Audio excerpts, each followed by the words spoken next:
गुजरात के गोधरा इलाके में इस वक्त हम मौजूद हैं।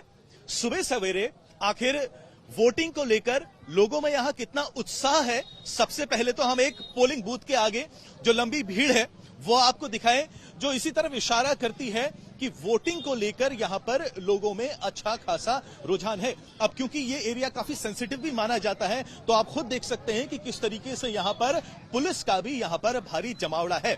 लेकिन बड़ा सवाल यही है कि आखिर यहां पर मुद्दे क्या हैं जिन पर वोटिंग हो रही है, आम जनता की उम्मीदें आशाएं क्या हैं, किस बात से वो नाराज है और भविष्य वो किस तरीके से देखता है। तो यहां पर काफी लोग मौजूद है गोधरा में जो सुबह सवेरे आ गए हैं। सबसे पहले तो ये बताएं कि किन किन लोगों ने वोट डाल दिए हैं।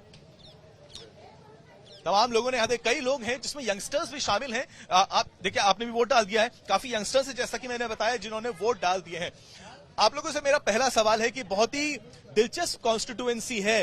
258 वोट का अंतर था पिछली बार, कुछ भी हो सकता है इस बार भी।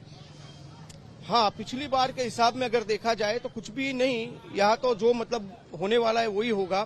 लेकिन एक वक्त था जब देश की राजनीति को बिहार और उत्तर प्रदेश तय करता था, लेकिन वो वक्त बदल चुका है। देश की राजनीति को गुजरात तय करता है, इसलिए अब गुजरात का चुनाव बहुत महत्व है। एक बात यहां पर कहना चाहूंगा, आपने बहुत सटीक बात करी, क्योंकि गृह मंत्री अमित शाह भी ये कह चुके हैं कि गुजरात के जो चुनाव होंगे उनका असर 2024 में देखने को मिलने वाला है।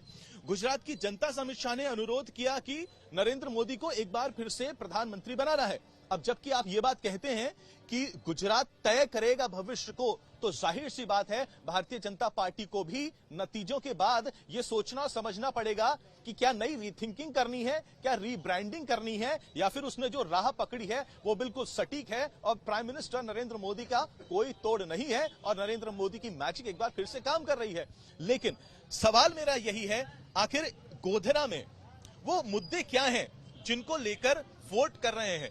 क्या वो मुद्दे हैं? हाँ, आप बताइए, क्या मुद्दे हैं आपके लिए? क्या मुद्दे हैं? यहाँ पर तो बहुत सारे मुद्दे हैं, लेकिन यहाँ सब लोग परिवर्तन मांग रहे हैं। इतने सालों से राज कर रहे हैं, लेकिन पब्लिक उनसे नाराज क्यों है? क्योंकि महंगाई इतनी बढ़ा दी है देश के अंदर। पूरे देश के अंदर इनकी सत्ता होने के बावजूद भी सही सत्ता नहीं चला पा रही, क्योंकि महंगाई इतनी बढ़ा दी है। लोग नाराज हैं इनसे। यहाँ गोधरा की बात नहीं कर रहा, पूरे गुजरात की बात नहीं कर रहा, पूरे हिंदुस्तान की बात कर रहा हूँ कि पूरे हिंदुस्तान के लोग अब क्या है, सत्ता पलटने की बात कर रहे हैं। अच्छा, एक समय था जब गोधरा में कांग्रेस की काफी चलती थी। आज के दिन भारतीय जनता पार्टी का यहाँ पे राज है।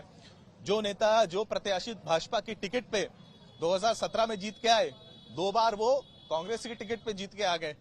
इसी का नाम तो सियासत है। ये उलट पुलट होना, और ये सिस्टम किसने चालू किया है? ये देश की सबसे बड़ी पार्टी, अपने आप को शिस्तबद्ध पाठ सिखाने वाली पार्टी कहने वाली भारतीय जनता पार्टी कहती है। आपने कभी ये सुना कि कांग्रेस में कोई कैंडिडेट बीजेपी से कूद कर आ गया? नहीं आया।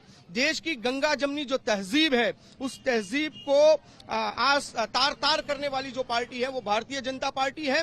इस बार चुनाव जो हो रहा है वो मुद्दों के साथ हो रहा है।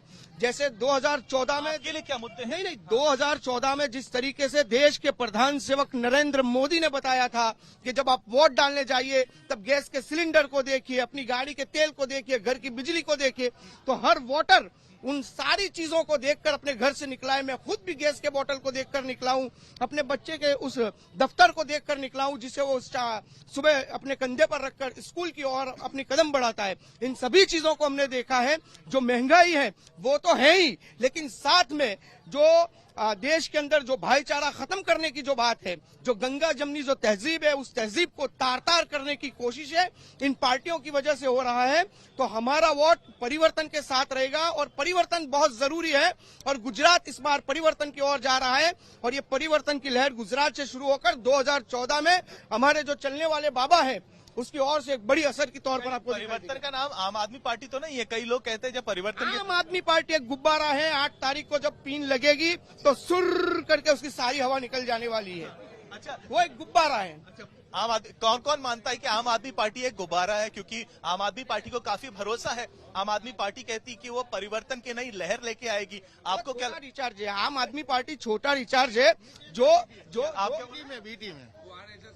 बीटी में वो तो नहीं, परिवर्तन ही मांग रहे।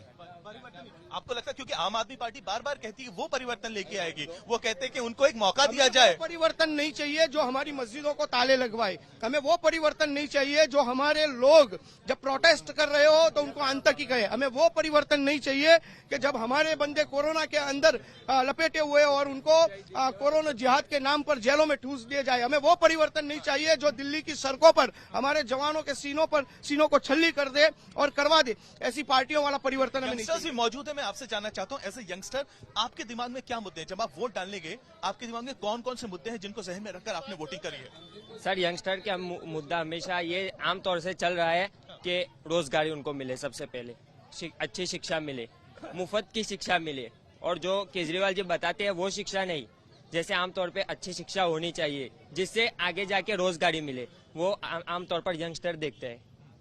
और क्या ऐसी मूलभूत सुविधाएं कौन सी हैं जिनसे यहाँ का इलाका महरूम रह गया? क्योंकि सब लोग यहाँ पर मानो शिकायत कर रहे हैं। सर यहाँ पे आप भी कैमरा लगा के देख सकते हैं, सड़कें अच्छी नहीं है, उसके साथ साथ धूल सब वगैरह है। यहाँ पे किसी भी तरह की कोई भी सुविधा हमें तो नहीं मिल रही है, और जो मिल रही है जैसे कि पहले बोतल मिलता था 500 के अंदर अंदर, अभी 1100 के करीब करीब मिल रहा है। ऐसी सब चीजें बढ़ा चढ़ा के मिल रही है जो हमें नहीं चाहिए। अब की बार परिवर्तन चाहिए। इस बार तो MIM की एंट्री भी हो गई है, वो भी बोल रहे हैं कि वो काफी परिवर्तन ला सकते हैं, उनको भी मौका दिया जाए।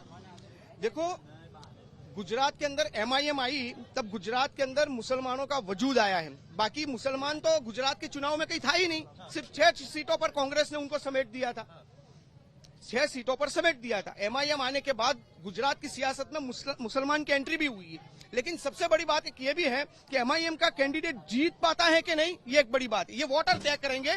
जब वोटर अपने घर से निकलकर EVM तक जाएगा, और जब 8 म्यूनिसिपैलिटी में तो उन्होंने काफी अच्छा प्रदर्शन किया, जिसके दम पर ही वो आज सोच रहे हैं कि उनको प्रदर्शन से कुछ नहीं होता है, वोट से तब्दीलियत वोट लाती है।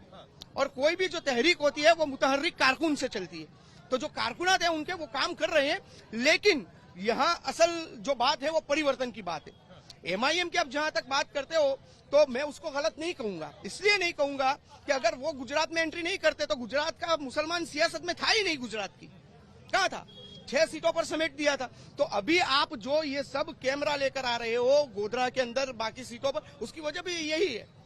लेकिन सबसे बड़ी बात यह भी है कि MIM आई है तो वो कितने % वोट शेयर करती है। यहाँ अभी जीतना जरूरी है, प्रदर्शन दिखाना जरूरी नहीं है, एक बार ताकत दिखाना जरूरी एक बार नहीं है, जीतना जरूरी। ग्राउंड जीरो पर आपने देखा कि लोगों की क्या उम्मीदें हैं, क्या आकांक्षा हैं, किस बात से वो नाराज हैं, अलग अलग राजनीतिक पार्टियों के बारे में वो क्या सोचते हैं। एक बार फिर से सुबह का वक्त है, एक बार फिर से एक पोलिंग बूथ की तरफ हम जाते हैं और आपको दिखा देते हैं कि यहाँ पर देखिए किस तरीके का लोगों में उत्साह है। ये बात तो कहनी पड़ेगी कि जैसे ही वोटिंग शुरू हुई तो सुबह से ही यहाँ पर काफी संख्या में लोग अपना वोट डालने के लिए आ गए थे। जैसा कि मैंने कहा, कम्युनली सेंसिटिव ये सीट मानी जाती है, इलाका काफी कम्युनली सेंसिटिव माना जाता है। और दिलचस्प बात तो ये है कि 2002 से ही 2017 तक जो मार्जिन रहा है जीत का वो 3000 वोट से ज्यादा का नहीं रहा। 2017 में भी भारतीय जनता पार्टी के उम्मीदवार जो जीते वो 258 के अंतर से ही जीते हैं। ऐसे में प्रेस्टीज के इश्यू है, आर पार की लड़ाई है, और ग्राउंड जीरो पे आम जनता कहती है कि वो वोट डालेगी तो परिवर्तन के लिए डालेगी। कैमरा पर्सन राकेश सालस्कर के साथ पंकज उपाध्याय, गोधरा, आज तक।